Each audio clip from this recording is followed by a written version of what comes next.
My termination meeting began with a smirk. "We could hire 3 junior engineers for your salary," sneered Mark Jennings, my former boss. "Nothing personal, just budget cuts." My name's Andrei Petrov, 57, and I'd been the lead systems engineer at Oakwood Properties for 19 years. I'd single-handedly constructed their entire infrastructure from the ground up, designed every expansion, and maintained seamless operation, so smoothly, in fact, that upper management had forgotten how critically dependent the company was on my expertise. Until, that is, they decided they couldn't afford me anymore.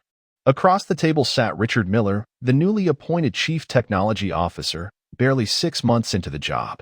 He was 40, sported designer eyewear, and boasted a Cornell MBA. His mission, apparently, was to modernize operations, a euphemism for eliminating the most seasoned employees first. "The severance package is quite generous," interjected Susan from HR, pushing a file across the mahogany table. 2 months' salary, plus accrued vacation. I simply nodded, accepted the folder, and murmured my thanks. "Is that all you have to say?" Graham seemed almost disappointed, as if expecting a tirade or legal threats, something juicy to relay to the board about my supposed recalcitrance. "What would you like me to say?" I countered, genuinely perplexed. "Most people in your situation have questions, concerns." I shrugged. "Seems pretty straightforward to me." Mark and Susan exchanged bewildered glances. They didn't understand my calm demeanor. I wasn't calm. I was simply finished. "There's a world of difference. We would appreciate your assistance with the transition," Richard continued. "The new engineering team will need guidance on the system architecture. Perhaps a short consulting agreement." "I'll consider it," I replied, already knowing my answer. We shook hands, a perfunctory gesture concluding 19 years of dedicated service. My 18 years of work fit neatly into a single cardboard box. I nodded goodbye to several colleagues, their averted gazes revealing their unspoken fears of a similar fate. As I reached my truck in the parking garage, my phone vibrated. A text from David, the database administrator I'd hired 12 years prior. "This is utter nonsense, Andre. The whole team is panicked." I didn't reply. At home, I sat on my deck overlooking Lake Erie, a glass of bourbon in hand, watching the sunset paint the water a fiery orange. My wife, Irina, gently placed a hand on my shoulder. "What will you do now?" she asked softly. I shrugged. "Something will come along." What Richard hadn't grasped, hadn't even bothered to investigate, was that I hadn't merely built their systems. I'd personally written substantial portions of the code, with minimal documentation because the company constantly refused to fund a proper documentation team. Only I fully understood the intricate redundancies, the hidden security layers, the complex network architecture. And I wasn't about to enlighten anyone. My journey with Oakwood Properties began when it was known as Bayside Realty, a small real estate firm managing 4 apartment buildings with a dozen employees. Their IT infrastructure comprised 2 desktop PCs, a fax machine, and a dial-up internet connection. The owner, Robert Bayside, hired me from a consulting position in Buffalo. "We're expanding," he'd explained. "We need someone who can build us something robust and reliable."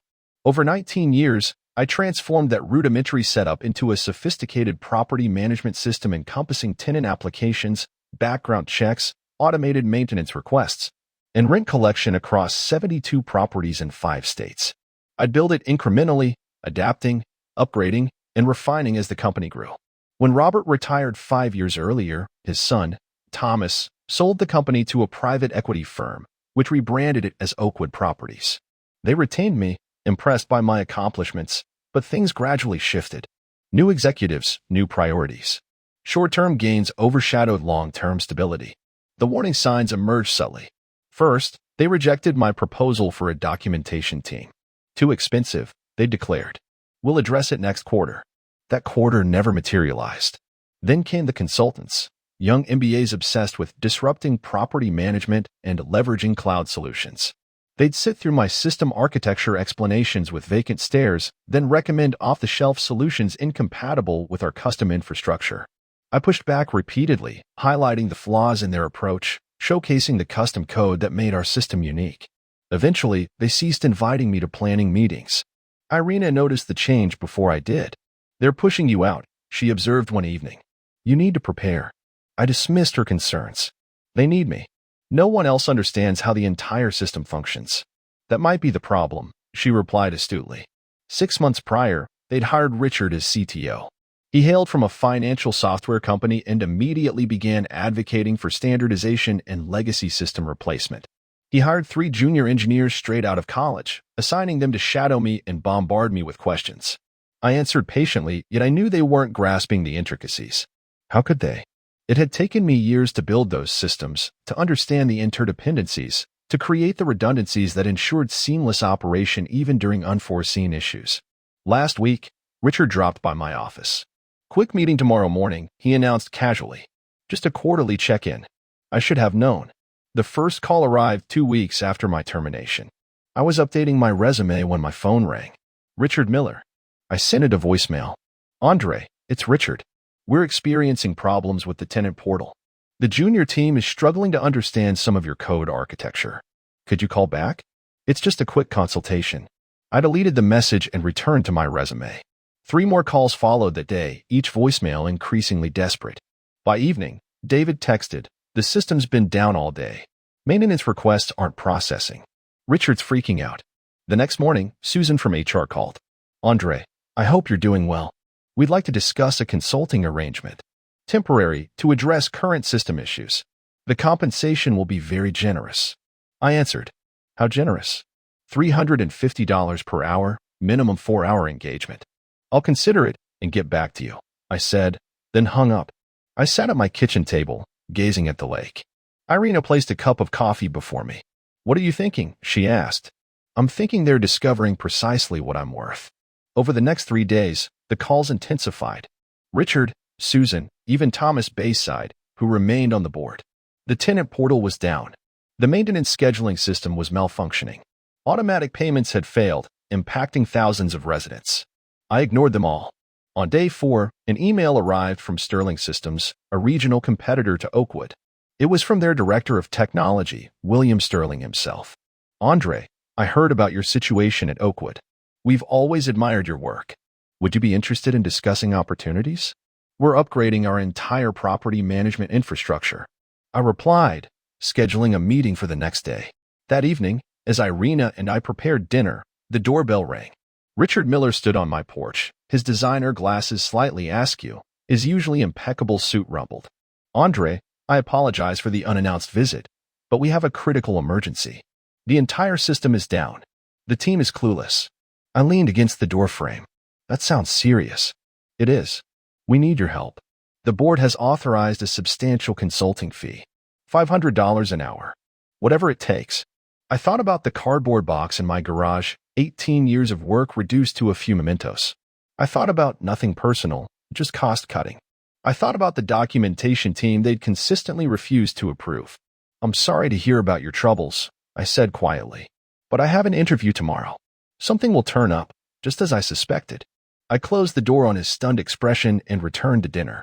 For the first time since my termination, a sense of peace settled over me. Not satisfaction, not vindication, simply clarity. I wouldn't help them fix what they'd broken. The interview with William Sterling exceeded expectations. We met at a coffee shop downtown, away from both companies' offices. "I've followed your work for years," William remarked, stirring his coffee. "That integrated property management system you built at Oakwood is legendary in our industry. Nobody else comes close." "Thank you," I replied. "It took time. That's what I want to discuss. Time. We aim to build something similar, but we don't want to start from scratch. We need someone who understands the architecture, the integration points, the security layers. Someone who can build us something superior." "I'm interested," I said. "Good, because I'm offering you the position of Chief Systems Architect. Full benefits, stock options, and a salary 20% higher than your Oakwood salary." It was an excellent offer, almost too good to be true. "Why me?" I inquired. "There are younger, cheaper engineers." William chuckled. "You sound like your former employer. We tried that route. Hired 3 bright young engineers from prestigious universities. They built us something sleek and modern that crashes with over 100 simultaneous users. We don't need cheap. We need reliable." I accepted the offer the next day. Meanwhile, Oakwood's problems were escalating. David kept me updated via occasional texts. The system had been partially restored, but critical functions remained erratic. They'd hired an expensive consulting firm specializing in legacy system recovery. A week after starting at Sterling, Richard called again. "Andre, please, this is dire. We've lost access to payment records for the past 3 months. Tenants are complaining about inaccurate charges. The consulting team needs your input on the database structure. I was tempted to ignore it, but something compelled me to answer. Richard, I'm employed elsewhere now, under an exclusive contract. I can't assist you. We'll double your current rate for just 2 days of your time, he pleaded. It's not about the money. Then what is it about? Revenge? Are you enjoying our struggles? He pressed. I paused, carefully choosing my words. No, Richard, I'm not enjoying this. But you made a business decision. You decided my experience wasn't cost-effective. Now you're experiencing the consequences. The board wants to discuss bringing you back. Full salary, plus a signing bonus. For a moment, satisfaction flickered, but it quickly faded. Returning wouldn't solve anything. The same executives who deemed me expendable would be waiting for the next opportunity to cut costs. I appreciate the offer, but I've committed to Sterling Systems. Richard's tone hardened. There could be legal ramifications if we discover you intentionally made our systems difficult to maintain, non-compete clauses, intellectual property concerns. The threat I'd anticipated. The system is precisely as it was when the company repeatedly rejected my request for a documentation team, I replied calmly. Every line of code belongs to Oakwood, as per my employment contract. I've taken nothing but my experience, but feel free to contact my lawyers. I hung up, my hands trembling slightly, not from fear, but from the anger I'd suppressed until now. The accusation of sabotage was the ultimate insult. At Sterling, I was starting anew, building systems correctly from the foundation, with comprehensive documentation, training programs for the engineering team, and redundancies preventing the kind of catastrophe Oakwood was facing. I wouldn't look back, but I wouldn't offer assistance either. Some lessons must be learned the hard way. A month after joining Sterling Systems, I received an unexpected visitor in my new office. David, my former database administrator, holding a laptop bag. Got time for lunch? He asked. Over sandwiches at a nearby deli, David detailed the chaos at Oakwood. It's worse than you think, he confided, lowering his voice despite the noisy lunchtime crowd. They've lost access to historical data from 3 years ago. The backup systems are corrupted. The consulting firm suggests rebuilding from scratch. I wasn't surprised. The backup system had multiple redundancies and security protocols that required precise adherence. Skip a single step, and the entire process would fail in a manner designed to protect tenant data from unauthorized access. That's not all, David continued. I discovered something while assisting the consultants with the payment processing system. Richard had been plotting your termination for months. He'd been meeting with the board, convincing them that your custom infrastructure was too expensive to maintain. How do you know this? I asked.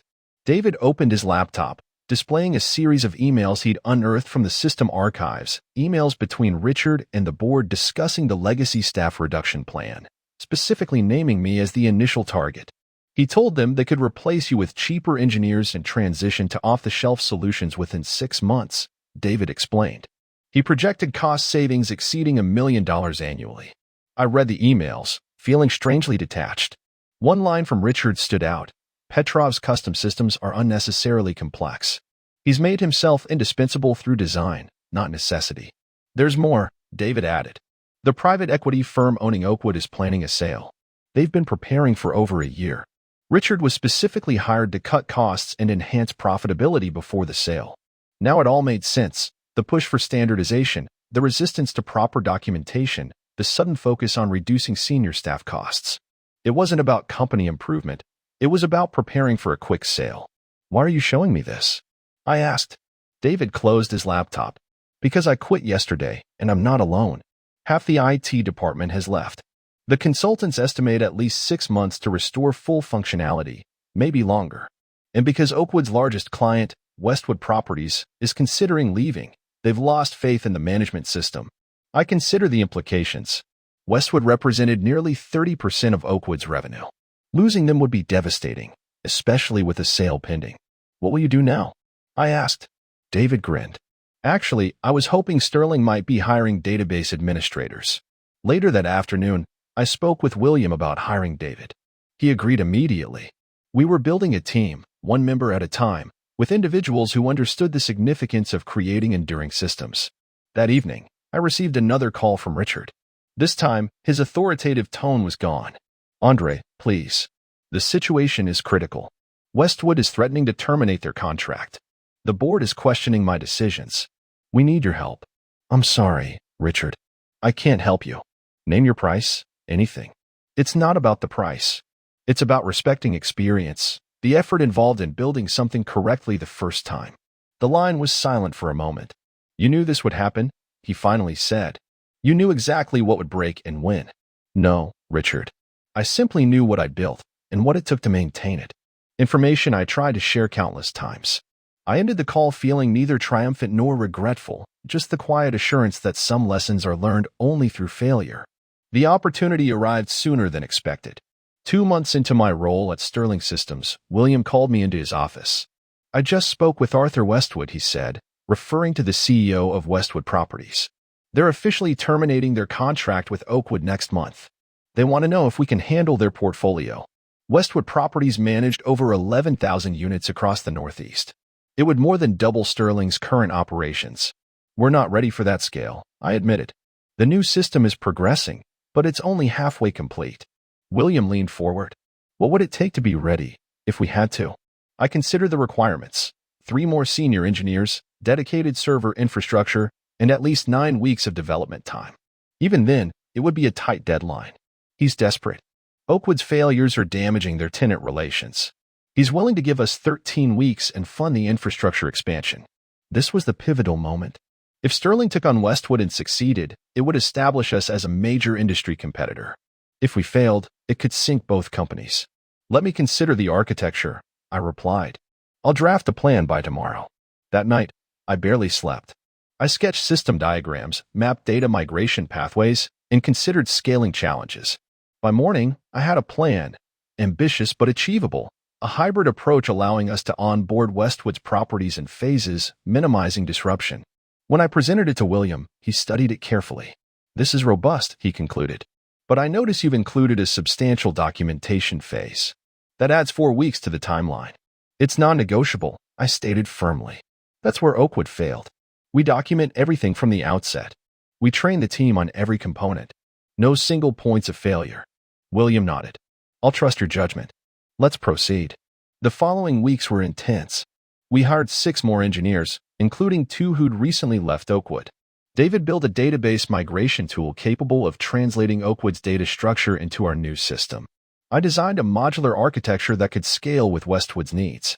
Halfway through the project, I received an email from Thomas Bayside, the former owner's son, who remained on Oakwood's board. Andre, I want to apologize for how things ended. The board was misled about the consequences of letting you go. Richard has been dismissed as CTO. We're struggling to recover, and Westwood's departure will severely impact us. If you're ever interested in returning, the door is open. I didn't respond. 10 weeks into our 13-week timeline, we were prepared for a phased rollout. Westwood's smallest region, encompassing 2,500 units in upstate New York, would migrate first. If successful, the remaining regions would follow. The day before the migration, William called me into his office. A familiar face awaited, Arthur Westwood himself. So, you're the system architect? Arthur said, extending his hand. Lawrence has told me a lot about you. All good, I hope, I replied. Arthur smiled. He says you've built us something that won't crash every time we add a new property. Something that will grow with us. That's the plan. I also hear you previously worked for Oakwood. I nodded, uncertain where he was heading. They're in trouble, you know. The private equity firm is attempting a sale, but with Westwood leaving and their systems still dysfunctional, they're struggling to find buyers. He paused. Except one. Who's that? I asked, already suspecting the answer. Sterling Systems, William announced.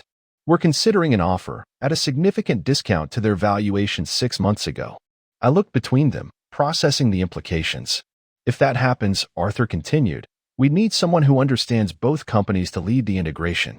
Someone who can salvage what's valuable from Oakwood's infrastructure while transitioning everything to your new architecture. Are you asking if I'd be willing to work on that? I clarified. William nodded. Only if the acquisition proceeds, and only if you're comfortable. I pondered the irony, the system I'd built, the people I'd trained, the company that had discarded me, all potentially coming under my direction. I'd be willing, I finally said. But I have one condition. We do it correctly. Full documentation, proper training. No shortcuts. Agreed, William replied. We've learned that lesson. As I walked back to my office, I felt no vindication, no desire for revenge, just the simple satisfaction of knowing that quality work, executed properly, eventually speaks for itself. 6 months later, I stood in the lobby of what had once been Oakwood Properties headquarters. The sign now read Sterling Integrated Property Management. The acquisition had been finalized for less than a quarter of the company's pre-termination valuation. William and I walked through the office, greeting former Oakwood employees who would remain during the transition. Some looked away awkwardly. Others smiled with relief. A few, those who'd worked closely with me over the years, nodded with quiet understanding. Richard was gone, along with most of the executive team that had approved my termination. Thomas Bayside remained as a consultant, facilitating the transition with legacy clients. When we reached the server room, my old domain, I paused. Through the glass, I could see the hardware I'd specified, the blinking lights of systems I'd designed. "Want to go in?" William asked. "No need," I replied. "We'll be migrating everything to the new infrastructure anyway." In the main conference room, the remaining Oakwood staff had gathered for the announcement. William introduced me as the Chief Integration Officer overseeing the technical transition. "Many of you know Andre," he said. "He built the original systems that powered this company for nearly 2 decades. Now he'll guide us through the integration of both companies' technologies into something better than either had before." As I looked at the assembled faces, some familiar, some new, I felt no triumph, no urge to say, "I told you so." What would be the point? Instead, I spoke briefly about the transition plan, the timeline, and the support available during the process. I emphasized that no one would be left behind due to cost-cutting measures. The irony wasn't lost on anyone in the room. 1 year after the acquisition, Sterling Integrated Property Management had become the largest property management company in the Northeast. The migration was complete, with all properties running on the new system I designed, fully documented, properly staffed, and operating smoothly. On a crisp autumn morning, I drove to the office for a final meeting with William. The leaves along Lake Erie had turned vibrant shades of red and gold, a fitting backdrop for the conclusion of this chapter. "The board approved your proposal," William announced as I sat down. "The Technical Education Division will launch next quarter. You'll have full autonomy to design the curriculum and hire instructors." This had been my condition for remaining after the integration was complete, not a higher title or more money, but the creation of a division dedicated to training the next generation of systems engineers and architects, teaching them not just how to code, but how to build systems designed to endure. "Thank you," I said. "That means a lot." "No, thank you," William replied. "What you've built here is remarkable. Not just the technology, but the culture surrounding it, the documentation, the knowledge sharing, the emphasis on quality over quick fixes." Later that afternoon, I cleared out my integration office. Unlike my hasty departure from Oakwood, this was a planned transition to my new role. As I packed, Thomas Bayside knocked on the door. "Got a minute?" he asked. We walked to the small courtyard outside the building. "My father asked about you," he said. "He's retired in Florida, but he still follows company news. He was pleased to hear you were, in a sense, back." "How's Robert?" I inquired. "Good. Fishing a lot," Thomas replied, pausing. "He always said letting you go would be the biggest mistake this company could make. Turns out, he was right." I nodded, unsure what to say. "I learned something from all this," Thomas continued. "Value isn't always apparent until it's gone." As I drove home along the lakeshore, I reflected on value, the worth of experience, careful attention to detail, doing things correctly the first time, building systems meant to last, and the people who construct them. I hadn't sought revenge. I hadn't needed to. I'd simply moved forward, creating something better, something that would outlive any individual decision or short-sighted strategy. Sometimes, the best response to being undervalued is to demonstrate your worth elsewhere and let the results speak for themselves.